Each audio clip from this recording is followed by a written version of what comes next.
धन्य धान से घर भरे और सदा लक्ष्मी मेरे घर में हो।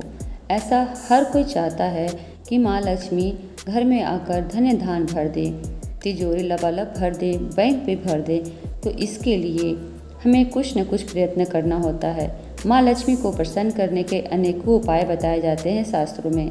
लेकिन दोस्तों, आज मैं आपको ऐसा व्रत बताने जा रही हूँ जो अभी 31 अगस्त से शुरू होने वाली है, महालक्ष्मी व्रत।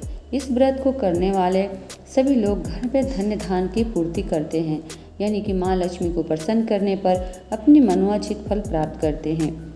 नमस्कार दोस्तों, आज मैं बात करने वाली हूँ महालक्ष्मी के 16 दिनों के व्रत के बारे में। यह एक ऐसा व्रत है जिसे महालक्ष्मी स्वयं कहती हैं कि अगर भक्त मेरे 16 दिन की पूजा कर ले तो मैं अति प्रसन्न होकर उनके घर में वास करने लगती हूँ, और इस वास करने के दौरान मनोवांछित फल जो भी भक्त चाहता है उसे मैं पूर्ण कर देती हूँ। तो दोस्तों, यह व्रत कैसे किया जाए और इसके क्या नियम हैं, इसके बारे में हम जानकारी आज इस वीडियो के माध्यम से लेंगे।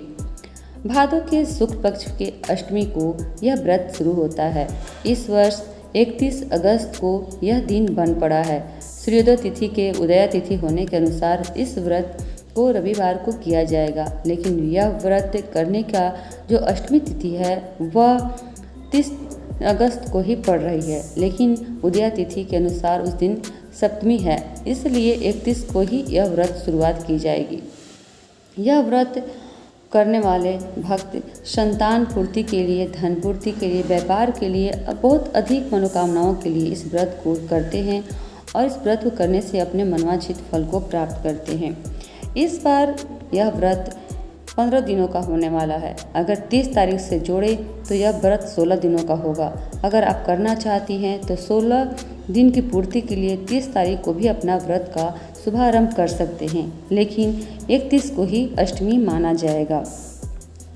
यह व्रत पूरी तरह सात्विक रूप से होगा और इसमें किसी भी लहसुन प्याज यानी मीट मुर्गा ब्रह्मचर्य सब का पालन अवश्य करना होगा, क्योंकि इसमें आपको प्याज लहसुन वर्जित रहते हैं, ब्रह्मचर्य इसमें करना होता है और मीट मुर्गा तो दूर ही की बात है। सुबह हम स्नान करेंगे, यानी कि रविवार को 31 अगस्त को जिस दिन राधा अष्टमी पड़ती है उस दिन से लेकर अश्विन माह की गज लक्ष्मी व्रत जिस दिन पूर्ण होती है, यानी कि हम लोग जितिया भी मनाते हैं उस दिन यह व्रत पूर्ण मानी जाएगी। उस दिन 16 कन्याओं को भोजन कराकर या फिर 16 ब्राह्मणों को दान कर व्रत का उद्यापन किया जाता है। इसके लिए व्रती को चाहिए या फिर व्रत करने वाले को चाहिए कि वो अपने शुद्ध मन से श्रद्धापूर्वक इस व्रत को करें। सुबह उठें, 31 तारीख को सुबह आपको उठना है, 16 बार कूला करें और फिर शुद्ध स्नान करें। स्नान करते समय जल में आप इत्र डाल सकते हैं, 16 बूंदे इत्र की डालें या फिर 16 पंखुड़ियाँ पुष्प की डालें, 16 दुर्वा पीस कर डालें। ये सब डालकर आप स्नान जरूर करें, क्योंकि यह पूजा जो है 16 दिनों की होने वाली है। पूजा के बाद स्नान ध्यान करके सफ़ेद वस्त्र धारण करें। उसके बाद हम अपने दरवाजे पर जाकर अपने दरवाजे के मुख्य कॉर्नर पर किनारे किनारे 2 स्वास्तिक बनाएंगे, माता का चरण बनाएंगे और 5 बिंदी यानी कि 5 जगह बिंदी सा चित्र यानी बिंदी देंगे। इस तरह माता के नाम से उस दिन हम जागरण करते हुए माता को बिंदी लगाते हुए उनके आवाहन पूजन करते हुए उन्हें घर में लाने के लिए प्रयत्न करेंगे। इसके बाद कलश में पानी डालेंगे। उस कलश में आप अक्षत, मौली या फिर दूर्वा, पैसा, जितने भी उसमें हल्दी की गांठ, इस तरह फूल और उस डालकर उसको कलश पर हम 5 पल्लों रखेंगे, आम के 5 पल्लों, और उस पर फिर चावल रखेंगे और उस पर नारियल स्थापित करेंगे। इस तरह हम दरवाजे पर बैठकर अंदर की ओर बैठ जाएं और दरवाजे के मुख्य द्वार की ओर मुँह करके बैठ जाएंगे। वहाँ पर कलश स्थापना, पहले थाली में थोड़ा सा प्लेट में चावल ले लेंगे, उस पर कलश रख देना है। कलश रखने के बाद उस पूरी सजाई हुई कलश पर मौली बांध देना है और यह संकल्प करना है कि हे माँ लक्ष्मी, मेरे घर में आप पधारिए, मेरे घर में आइए, मैं आपका आज व्रत करने के लिए शुरुआत कर रही हूँ। इस तरह पीछे माथे पर कलश को रखकर पीछे से चलते हुए अपने पूजन स्थान पर चले जाना है। वहाँ पर जाकर वहाँ पर कलश की स्थापना करनी है और स्थापना के बाद आरती भजन कथा कहनी है। पहला दिन एक मौली लेनी है। उस मौली में आप 16 गांठें लगाएंगे।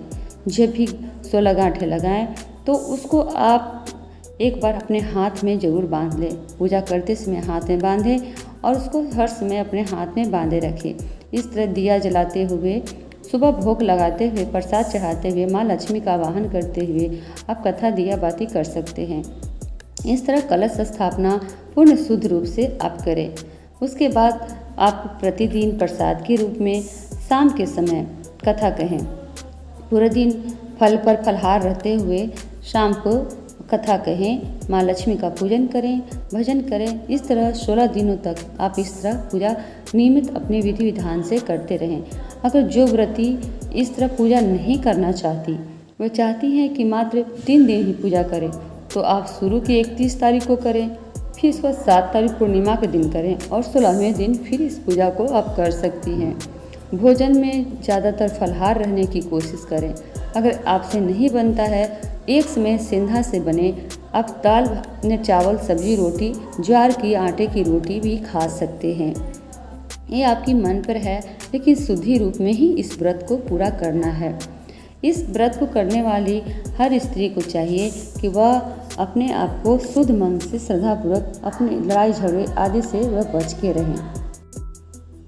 अब हमें क्या क्या सामग्री पूजा में चाहिए, इसके लिए भी एक छोटी सी इस वीडियो में ऐड कर देती हूँ।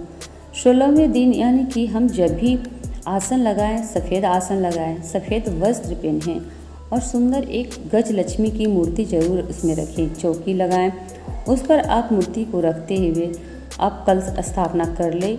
उसके बाद माता को प्रसाद के रूप में आप सारी वस्तुएं रख सकते हैं।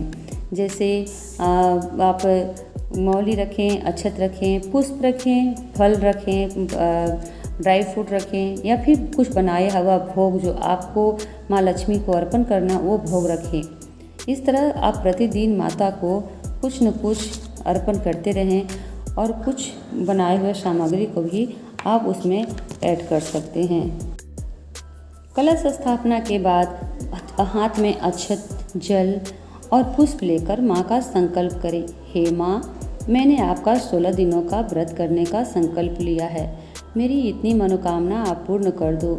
मैं ये चाहती हूँ या मुझे ये मनोकामना की पूर्ति के लिए मैं आपका व्रत करती हूँ। तो भगवान के सामने, माता लक्ष्मी के सामने अपने संकल्प से जो भी आप मनोकामना रखते हैं, उस मनोकामना को पूरे 16 दिन तक मन में लगाए, उसी मनोकामना भाव से आप पूजा करें, ताकि आपकी मनोकामनाएं माता रानी अवश्य सुन सकें। फिर माला, कमलगट्टे की माला लें और माँ लक्ष्मी को 5 मालाएं लगातार उनके मंत्रों से जाप करें। अगर मंत्र आपको नहीं भी आते हों तो ओम महालक्ष्मी नमः या फिर ओम महालक्ष्मी प्रसन्ना वरदा शुभा, इस तरह करके 5 माला आप कर सकते हैं। और भी जो भी मंत्र आपको लगता है सुविधा के अनुसार, उसके अनुसार मंत्र जाप से आप महालक्ष्मी को प्रसन्न कर सकते हैं। माता लक्ष्मी को श्रीफल यानी कि नारियल बहुत पसंद है। कमलगट्टा की माला से पूजा करना, चंदन, कलावा, सफ़ेद कपड़ा, पुष्प, फल, प्रसाद, तुलसी दल या फिर बहुत सारे बेलपत्र की माला बनाकर, दुर्वा अष्टमी इसका नाम है, इसलिए दुर्वा की पूजा भी इसमें विशेष रूप से होती है। थोड़ा जल्दी उठें, प्रतिदिन स्नान करें और माता लक्ष्मी के सामने बैठ के प्रतिदिन पूजा आरती सुबह कर लें। शाम को कथा और भजन कीर्तन करते हुए माता की पूजा समाप्त करें। इसके बाद ही आप जो भी भोजन में आपने 16 दिनों के लिए तय किया है कि ज्वार की आटे की रोटी खाएंगे या चावल खाएंगे या फिर फलाहार रहेंगे, उसके अनुसार आप अपने भोजन को शुरू कर सकते हैं। अब पूजा का शुभ मुहूर्त कब है और 31 तारीख को कब अच्छा मुहूर्त में पूजा करना हमारे लिए लाभदायक होगा, यह हम थोड़ा सा जान लेते हैं। कलश स्थापना रविवार को किस समय पर करें, इसके लिए पहले हम लोग सूर्यास्त और सूर्योदय के बारे में जानते हैं। तो दोस्तों 5:58 सूर्योदय का टाइम है और 6:44 सूर्यास्त का टाइम है, क्योंकि इसमें ही हमें पूजा करना है और इसमें भी पूजा करने के लिए हमें समय भी देखना पड़ेगा। तो पहला मुहूर्त जो होगा सुबह 5:37 से 7:48 पर, यह शुभ पूजा का सबसे शुभ मुहूर्त है। इसी में आप कलश स्थापना वगैरह कर लें। अगर वहाँ से भी पूजा आपको छूट जाती है तो दूसरा मुहूर्त है 12:02 से 12:52। यह अभिजीत मुहूर्त है और इसमें ही पूजा शुभ मानी जाती है। लेकिन ध्यान रहे कि 12:54 में ही यह अष्टमी जो समाप्त हो रही है, उसके बाद आपकी नवमी तिथि लग जाएगी। तो आप इसमें जहाँ तक हो सके पूजा अपना संपन्न कर लें। अब इस वीडियो के अंत में 16वें दिन के बारे में भी चर्चा कर लेती हूँ। 16वें दिन एक सुपड़ा लेना है, यानी कि सूप लेना है। इसमें आप 16 प्रकार के माता के भोग लगाएं। इसमें ड्राई फ्रूट भी हो सकते हैं, फल भी हो सकते हैं, और जो पकवान आप बनाना चाहते हैं माता के अर्पण करने के लिए, वो पकवान आप बनाकर माता की पूजा करें। हर वस्तु को 16-16 की मात्रा में ही रखें। 16 फूल, 16 दुर्वा, इस तरह करके सारे जो वस्तु आप चढ़ाएंगे वो भी 16-16 की ही गिनती में होने चाहिए। उसके बाद आप माता रानी का भोग लगाने के बाद उद्यापन को विधिपूर्वक हवन करें। माता के नाम से हवन करें। गुड़ तिल वगैरह डालकर हवन आप कर सकती हैं। उसके बाद आप 16 कन्याओं को भोग लगाएं। अगर 16 कन्याएं आपके यहाँ नहीं उपलब्ध हैं तो 16 ब्राह्मणों को आप वो प्रसाद दान कर सकते हैं। सभी अपने परिवारजनों को भी प्रसाद बांटें। माँ लक्ष्मी के बारे में कथा कहें, किताब बांटें। इस तरह पूजन पूर्ण कर लें। तो दोस्तों, कैसी लगी वीडियो बहुत लंबी हो चुकी है, लेकिन माता रानी के नाम से इस वीडियो को पूरा देखिए, तभी आपको इस वीडियो की पूजा पाठ की विधि नियम पूर्वक समझ में आ जाएगी। तो बने रहें वीडियो पर। चैनल को सब्सक्राइब, लाइक करें। जय महालक्ष्मी।